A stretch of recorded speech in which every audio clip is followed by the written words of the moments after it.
रंग लिहले बानी। इहे रे रंगावा हम तीन जना के रंगले बानी।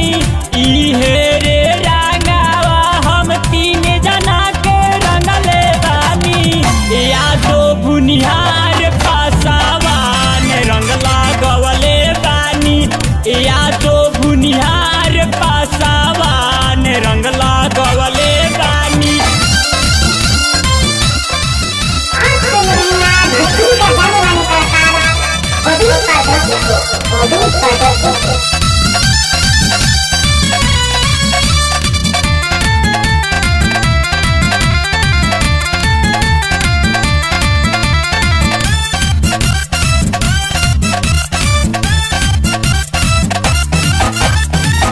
आरस जाके हम हरियर रंग ले आईनी। बबुआ के गाली में हई रंग हम लगाईनी। आरस जाके हम हरियर रंग ले आईनी। बबुआ के गाली में हई रंग हम लगाईनी। गोविंद बाला मुआ के सरसों में बोलवले बानी। कृष्ण साजनवा से पटना से बोलवले बानी। हरियर रंगवाला हदार रंग लिहले बानी।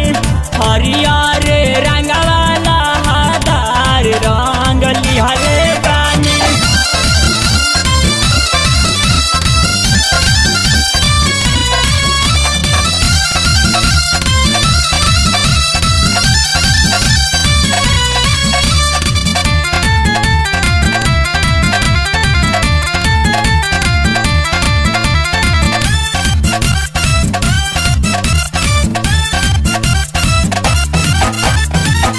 कृष्ण सजनवा से पायल हम मंगवानी।